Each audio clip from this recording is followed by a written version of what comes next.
الحمدللہ رب العالمین والصلاة والسلام علی سید الانبیاء والمرسلین وعلی آلہ واصحابہ اجمعین۔ بسم اللہ الرحمن الرحیم۔ ان اللہ وملائکتہ یصلون علی النبی یا ایھا الذین آمنوا صلوا علیہ وسلموا تسلیما۔ اللہم صلی علی سیدنا ومولانا محمد وعلی آلہ واصحابہ وبارک وسلم۔ حضرات گرامی قدر، آج جو میں آپ کے سامنے گفتگو رکھنا چاہتا ہوں وہ احکام میت اور میت کو دفن کرنے کے احکام، اور پھر قبر کے ساتھ سنت طریقہ کیا ہے، اور وہاں جو خرافات ہوتی ہیں کیا ان کا تعلق ہے کسی اسلام سے۔ اللہ کے نبی علیہ الصلوۃ والسلام نے فرمایا کہ جب روح پرواز کر جائے کسی آدمی کی تو حکم کیا دیا، فرمایا اس کی ٹانگوں کو سیدھا کیا جائے، ہاتھوں کو سیدھا کیا جائے، اس کا منہ کھلا ہو تو اس کو بند کر دیا جائے، اور اس کی آنکھوں کو بند کر دیا جائے۔ یہ پہلا حکم ہے کہ جب کوئی فوت ہو جائے کہ جو پاس موجود ہیں وہ یہ کریں۔ اس کے بعد اس کے لیے کیا حکم ہے، اس کو غسل دیا جائے، اور غسل کا طریقہ وہ جو سنت طریق ہے، نبی علیہ السلام نے فرمایا خوب غسل دو، 3 بار غسل پانی بہانے کا حکم دیا، اچھے طریقے سے غسل دو، اور پھر اس کو کفن دو۔ اللہ کے نبی علیہ السلام نے فرمایا اپنے مردوں کو سفید کفن دو، دیا سفید ہی جاتا ہے، اور سفید کفن کا حکم ہے۔ مگر ایک بات یاد رکھو، اب بعض حضرات جب غسل دے رہے ہوتے ہیں کہتے ہیں جی اب اس پہ کلمہ پڑھو جی۔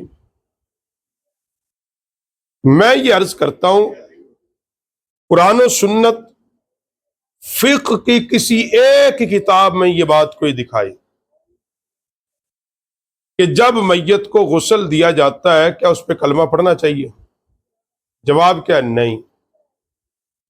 پھر جو خام خواہ کے مفتی ہیں یہ کیوں بنتے ہیں؟ یہ خام خواہ کے مفتی جن کو ایک ٹکے کا نہیں پتا۔ میرا مفتی سے مراد وہاں کھڑی ہوئی پبلک عوام۔ اب اس کو کفن جب دیا جا رہا ہے 3 بند باندھے جائیں، اب اس کے اندر یہ عہد نامہ رکھ دو، پہلا سپارہ رکھ دو، قرآنی آیات رکھ دو، کفن پہ اس کی قمیض پہ جناب اب لکھ دو۔ اور بدقسمتی سے کئی جگہ پہ میں نے دیکھا کہ باقاعدہ سیاہی کے ساتھ لکھا ہوا ہے، باقاعدہ طور پہ سیاہی کے ساتھ لکھا ہوا ہے۔ دیکھو ایک بات یاد رکھو، دین کے اندر کسی محدث یا کسی پیر یا کسی عالم یا کسی صاحب منبر و محراب یا کسی پیر کا عمل حجت نہیں ہے۔ دین کے اندر حجت سب سے پہلے اللہ کا قرآن ہے، پھر نبی علیہ السلام کا فرمان ہے، پھر صحابہ اکرام علیہم رضوان کی زندگیاں، ان کے اقوال ہیں، پھر تبع تابعین، اور تبع تابعین کے لیے بھی حکم کیا ہے، اگر ان کی باتیں، ان کے اقوال قرآن و سنت سے ٹکرا جائیں تو ان کو چھوڑ دیا جائے۔ اب وہاں بعض حضرات کہتے ہیں اب اس وقت تک اس کا جنازہ نہ اٹھایا جائے جب تک 2.5 سپارے نہ پڑھے جائیں، کوئی 4 سپارے پڑھیں، کس کے راہداری کے ہیں؟ کیا کہیں یہ لکھے ہوئے ہیں؟ یہ نہیں لکھے ہوئے۔ پڑھنے ضروری ہیں؟ یہ نہیں ضروری ہیں۔ تو پھر اس کو کیوں بنا لیا گیا؟ کیوں نہیں سمجھایا جاتا کہ یہ دین نہیں ہے، یہ دین نہیں ہے۔ اب جنازے کے لیے جنازہ آپ پڑھیں، وہاں ہے عمل کرنے والی بات کہ اللہ کے نبی نے فرمایا کرنا کیا، جب تم جنازے کے ساتھ چلو استغفار کرو، اپنی موت کو یاد رکھو، عبرت حاصل کرو. جتنے لوگ جنازے کے ساتھ پیچھے جا رہے ہیں ان میں کوئی عبرت حاصل کرتا ہے؟ ہر کوئی اپنی گپیں آنک رہا ہے، یوں جیسے کوئی صدیوں کے بچھڑے ملے ہوئے ہیں، اپنے کاروبار کی باتیں کر رہے ہیں، اپنے رشتے اور برادری کی بات کر رہے ہیں. حکم کیا تھا؟ توبہ استغفار کا. حکم کیا تھا؟ سبق حاصل کرنے کا. حکم کیا تھا؟ عبرت حاصل کرنے کا. ہم نے وہ نہیں کیا. جنازہ جب کھڑا ہو گیا، صفیں سیدھی ہو رہی ہیں، اب کیا کہتے ہیں؟ جناب علی، وہ جناب اس کا منہ دکھا دو. بار بار ایک بار دیکھا، پھر دیکھا، پھر دیکھا، اور اب اللہ حافظ اب زمانہ یہ آیا، ہر کوئی موبائل لے کے تصویر پہ تصویر کھینچے جا رہا ہے. بھئی یاد رکھو، کوئی فوت ہو گیا، اس کا چہرہ ایک بار دیکھ لیا ہے آپ نے، اب بار بار اس سے کفن کیوں ہٹایا جا رہا ہے؟ نماز جنازہ میں جب آپ دعا پڑھیں، لمبی دعائیں پڑھیں، یہ حکم ہے اللہ کے نبی علیہ السلام کا، یہ طریقہ رہا حضور صلی اللہ علیہ وسلم کا.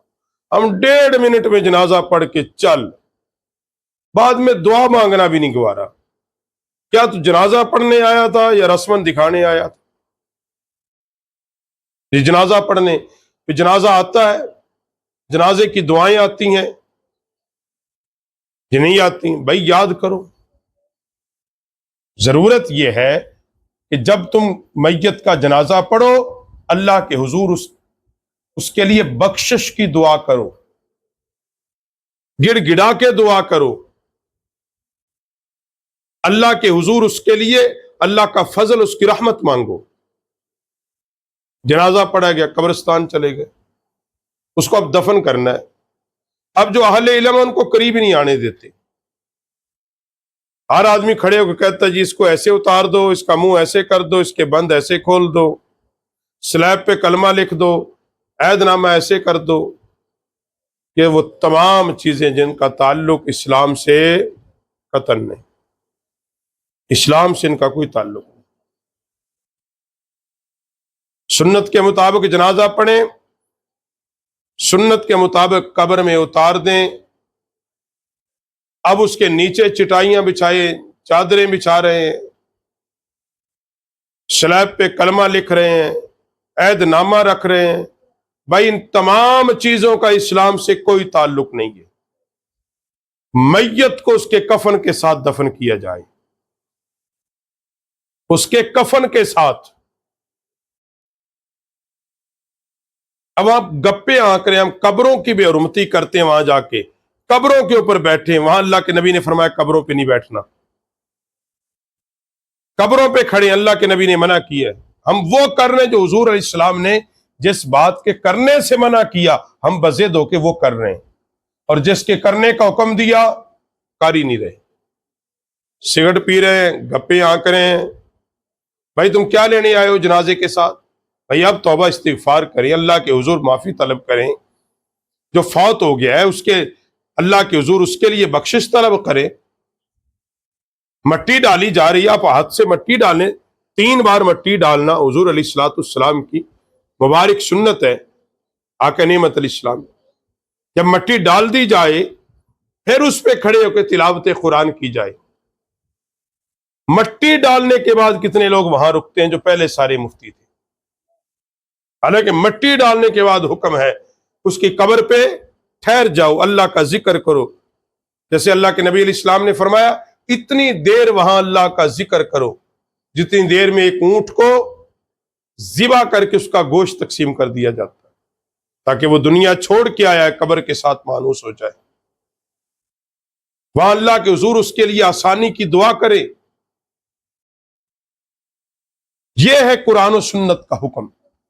ہم اس پر عمل نہیں کرتے، اس کے خلاف ضرور ہر کام کرتے ہیں. اگر بتیاں آگ لگا کے جلا دیتے ہیں، کہیں سے ثابت نہیں ہے. قرآن و سنت سے، اللہ کے نبی سے مستحسن عمل بھی نہیں ہے. یہ فلاں دربار پہ جی لگتی ہیں، بھی فلاں دربار پہ لگنا کوئی حجت تھوڑا ہے، دلیل تھوڑا ہے. یہ فلاں عالم کی موجودگی میں وہاں جی اگر بتیاں جلائی گئی، بھئی وہ دلیل تھوڑی ہے. اور کئی جگہ پہ ایسی بےہودہ خرافات ہوتی ہیں علامان الحفیظ کہ ابھی دفن کر کے ہٹے ہیں، چیزیں تقسیم ہو رہی ہیں، چیزیں تقسیم ہو رہی ہیں، اور نہ جانے پھر کیا کیا ہو رہا ہے۔ اس لیے ایسی چیزوں کا تعلق اسلام میں آسانی ہے، اسلام میں بڑا سادہ مزاج ہے۔ انسان فوت ہوا ہے، اللہ کے نبی نے فرمایا 3 چیزوں میں جلدی کرے، ان میں ایک چیز یہ فرمایا کوئی فوت ہو جائے اس کے جنازے میں جلدی کرو، دفن میں جلدی کرو، اس کو اس کے گھر پہنچا دو۔ وہ اللہ کی بارگاہ کی طرف گیا ہے، اس کی روح پرواز کر چکی ہے، اس کے جسم کو بھی اللہ کی بارگاہ میں پیش کر دیا جائے، یعنی قبر کے سپرد کر دیا جائے، دفن کر دیا جائے، کسی کا انتظار نہ کیا جائے۔ تو اللہ پاک ہمیں دین کی فقاہت نصیب فرما دے۔